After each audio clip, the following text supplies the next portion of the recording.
October 6th, 1991. Dear friend, I am very ashamed. I went to the high school football game the other day, and I don't know exactly why. In middle school, Michael and I would go to the game sometimes, even though neither of us were popular enough to go.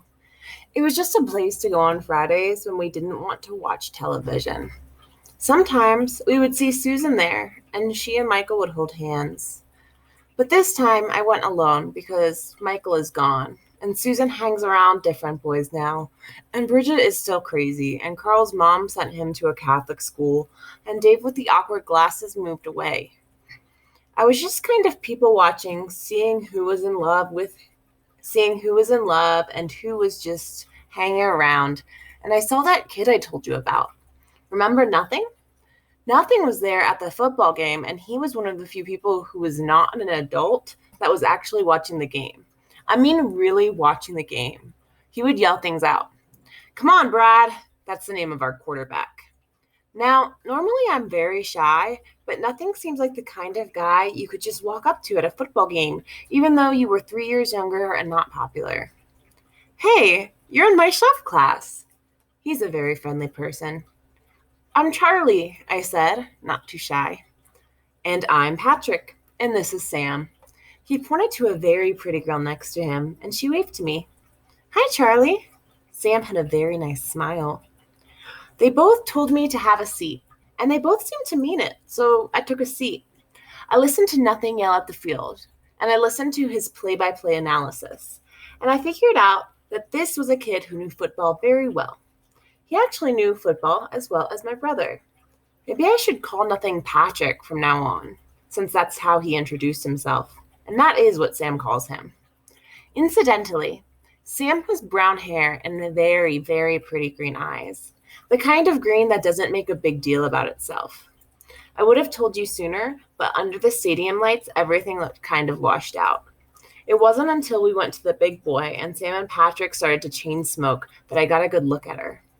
The nice thing about the big boy was the fact that Patrick and Sam didn't just throw around inside jokes and make me struggle to keep up.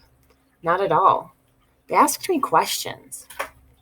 How old are you, Charlie? 15. What do you want to do when you grow up?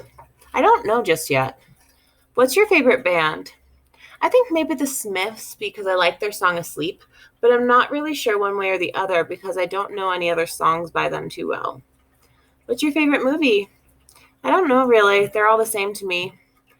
How about your favorite book? This Side of Paradise by F. Scott Fitzgerald. Why? Because it was the last one I read. This made them laugh because they knew I meant it honest, not show off. They told me their favorites, and we sat quiet.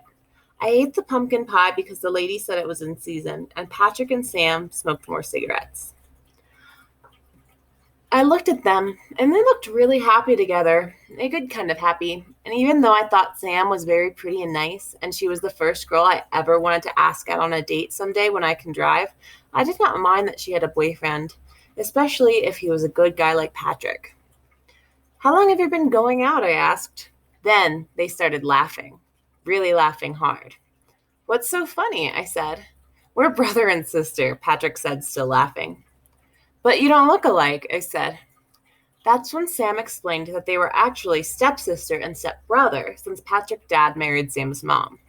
I was very happy to know that because I would really like to ask Sam on a date someday. I really would. She is so nice. I feel ashamed, though, because that night I had a weird dream. I was with Sam, and we were both naked, and her legs were spread over the side of the couch, and I woke up. And I never felt that good in my life. But I also felt bad because I saw her naked without her permission. I think that I should tell Sam about this, and I really hope it does not prevent us from maybe making up inside jokes of our own. It would be very nice to have a friend again. I would like that even more than a date. Love always, Charlie.